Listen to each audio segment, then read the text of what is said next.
নমস্কার, মন্দিরাস ক্রিয়েশনে সকলকে স্বাগত জানাই। আমাদের আজকের গল্প স্বপ্ন। সকালবেলা চায়ের কাপটা টেবিলের ওপর ঠক করে নামিয়ে রেখে সামনের চেয়ারটা টেনে নিয়ে ধপ করে বসে পড়লেন। আমি সবেমাত্র ঠাকুর ঘর থেকে প্রণাম সেরে বেরিয়ে আসছি।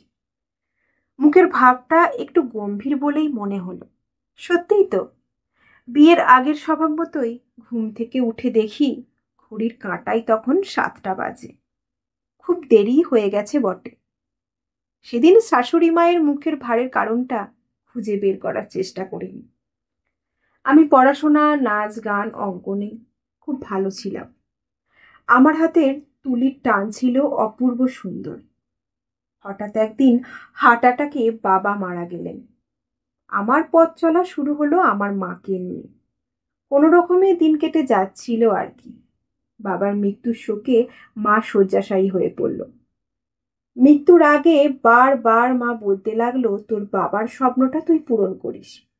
একদিন ভোরবেলায় মা চিরতরে ঘুমিয়ে পড়ে। অল্প বয়সেই আমার মামা ও মামির উদ্যোগে বিয়ে হলো খুবই ধুমধাম করে। পাত্র চাকরি করলেও তাদের বাড়ি কিন্তু গ্রামে। মামা শ্বশুর মশাইয়ের সঙ্গে লেখাপড়া, নৃত্য, অঙ্কন সবই যেন বিয়ের পরও বজায় রাখতে পারি সে বিষয়ে পাকাপাকি কথা বলে নিয়েছিলেন। সেই শর্তে শ্বশুরমশাই রাজিও হয়েছিলেন। বাড়িতে আমার পা রাখা। একটা নতুন পরিবেশ, সেই বাড়ির রীতিনীতি, বাড়ির মানুষগুলোকে বুঝতে একটু সময় লাগছিল। নিজের মতো করে বেশ কটা দিন কাটলো।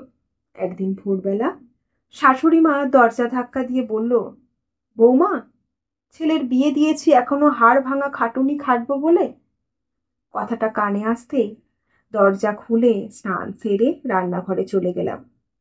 টুকিটাকি কাজকর্ম করতে করতে নিজের হাতে একটু একটু করে সংসারের দায়িত্ব তুলে নিলাম।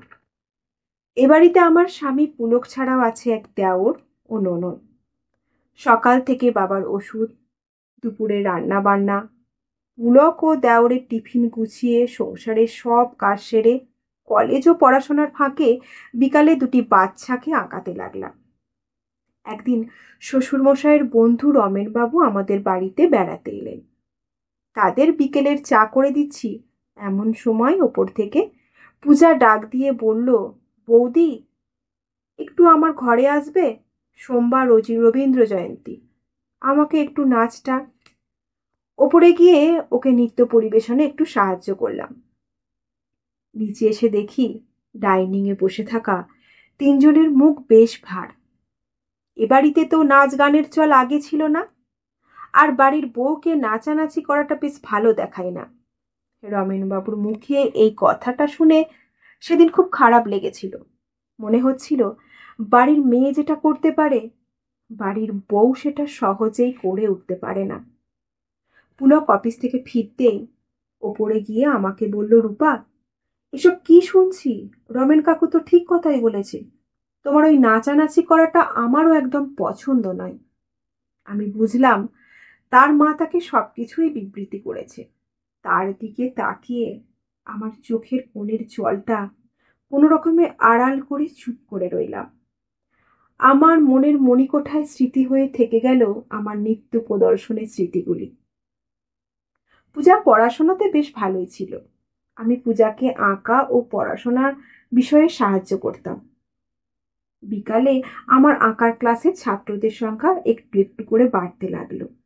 সেই সঙ্গে বাড়তে লাগলো শাশুড়ি মায়ের জলখাবারের বাহার। আজ এটা করো তো কাল ওটা করো। আঁকা ছাত্রদের বাড়ি ছিল আমাদের গ্রামে। বেশ কয়েকদিনে বাচ্চাগুলোর উপর কেমন যেন একটা মায়া পড়ে গেছে। সারাদিন কাজকর্মের পর যখন বিকালে ওদের সঙ্গে সময় কাটাই, আমার মনটা বেশ ভালো হয়ে যায়। ছাত্রর মায়েদের সঙ্গে কথা বলে আমার আঁকা শেখানোটাও বন্ধ করল। আমার নাকি এসব করতে গেলে ঘরকন্নার কাজে মন থাকছে না। আমার কাছ থেকে কেড়ে নিল বিকেলে বাচ্চাদের সঙ্গে কাটানোর সময়টুকুও। সেই দিন এলো যেদিন আমার রেজাল্ট বেরোলো। সংসারের চাপে পড়াশোনা ঠিকমতো করে উঠতে পারিনি। পরীক্ষার ফল অনেকটাই খারাপ হলো। ফল শুনে শাশুড়িমা বললেন, এত টাকা পয়সা খরচা করে এই ফল, পয়সা কি আর গাছে ফলে? শ্বশুরমশাই বললেন, ওর মামাকে খবর দাও, ওর মামা যে বড় মুখ করে বলেছিল তার ভাগ্নি ডাক্তারি পড়বে, আমি আর এক পয়সাও খরচা করব না। ননদ দাঁড়িয়ে থেকে নিজের ঘরে চলে গেল। পুলককে আমি সব বললাম।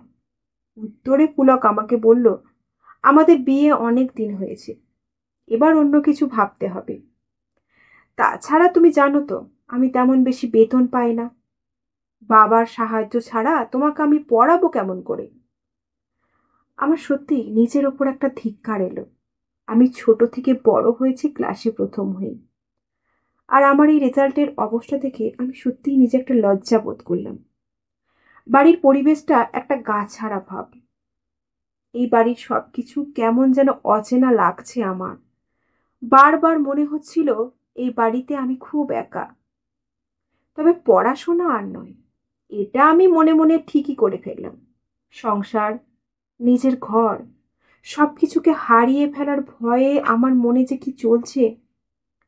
পরিষ্কার আকাশের নিচে দাঁড়িয়ে একটা দীর্ঘ নিঃশ্বাস ফেললাম। অসংখ্য তারাদের দিকে তাকিয়ে মা বাবাকে বললাম, তোমাদের স্বপ্ন আমি পূরণ করতে পারলাম না, আমাকে ক্ষমা করো। আজকের গল্প এখানেই শেষ।